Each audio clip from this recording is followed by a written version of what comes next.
What's up all you G1 loving dudes and dudettes, Toy Shiz here, and I got a really quick review for you today. We're totally going to be checking out the brand new Hasbro Transformers Siege War for Cybertron Trilogy Autobot Hound. Back in the day, you would just say, that's my Hound figure from Transformers. But not anymore, you need a paragraph to even describe these figures. But I will say these new Siege, they got me. You got me with Power of the Primes. I said I wasn't going to do it, but these things look spectacular. Caught my first glimpse of these at SDCC at the Hasbro breakfast. These things, they had the coolest display up. I'll try and post some pictures too later. But no, this was wild. Love to see Hound in the packaging, all that stuff. Look at, like, I'm really excited. I love the deco and stuff that they're doing with these Transformers. That, you know, I don't know how, I think that happened just from shopping cart or something like that. That's not usual. Sometimes I will, though, if I'm buying something in the store, I will get the more beat up box because I'm going to be opening it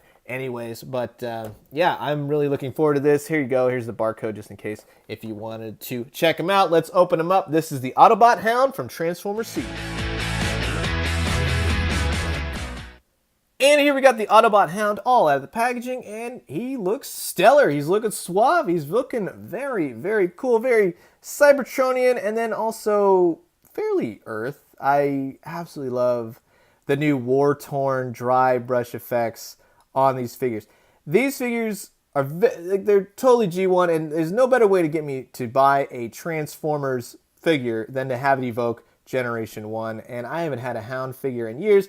I haven't had a Hound figure look like this in years. This is what the cartoon dreams were all about right here. However, there's no heft to these things. These are very, very light plastic. They're very, very, just not a lot of heft. And for the price that you're paying a little bit more exorbitant. There's not a lot to it. Now you're paying more, of course, for the transformation effect and the detail and stuff that goes into these things. But you're not paying for a whole heck of a lot of plastic. But in that sense, I got to give it to them, man. These things are painted nicely. They got excellent applied decals.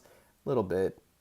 Yeah, right. I mean, well, you have to kind of coincide with the little nub right there. So it does look good. Autobot symbol, the star, everything is put on perfectly. I like this guy a lot, and I especially love the war-torn effects. I think what they're doing with that is fantastic. Very, very cool. I'm interested to see how this guy transforms. I'm one of those Transformer fans where, they stay in their robot forms. It's just, that's how it goes. So what I'll do is I'm going to transform this guy off camera because I don't want an hour added to this video because it takes me forever. 3, 2, 1, go. Boom, there you go. And now it's all transformed, and I'm not even going to lie. That thing took me too long. It took me at least 5 or 6 minutes to just try and figure that out. The instructions, I'm sure they work for everyone. I think it's just me. I'm having a hard time just putting these things together, and I feel more and more as they do more Transformers figures in the future. I'm getting old or something like that.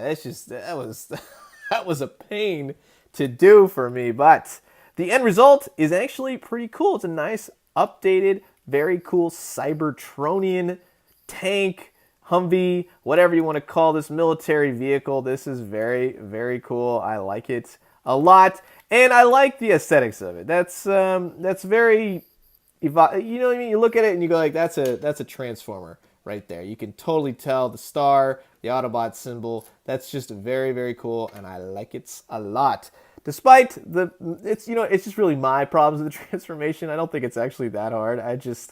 I'm old school with these Transformers. I expect them to just go wah, wah, wah. I mean, this got like 14 points to do, and I expect it to just go like arms up, legs back, this is out, combine this, and boom, you got the truck together. You can see old Hound on the bottom. That's pretty cool. There he is. His hands, yeah, I mean, whatever. It looks cool just like that. You're not supposed to be looking under the chassis and all that kind of stuff. It's just, hey, that's what you're supposed to do. And just by comparison, here is the Sideswipe figure from the other Siege figures.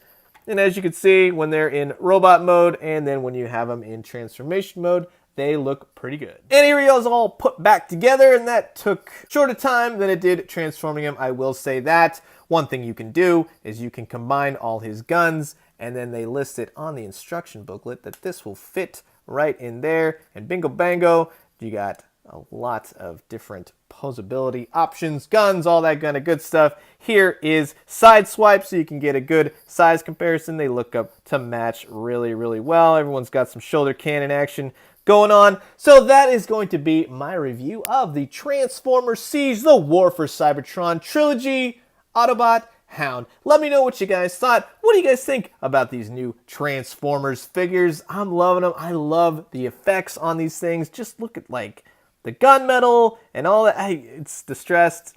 I love that. I'm a sucker for that kind of stuff. Very, very cool. And they are G1-ish. So I'm going to leave you guys with that. Drink some great coffee, eat some great food, but most importantly, find some amazing figures like these Hasbro Transformers Siege War for Cybertron Trilogy. God, that is a mouthful. And when you do, let me know what you found. I'll talk to you guys soon. Adios.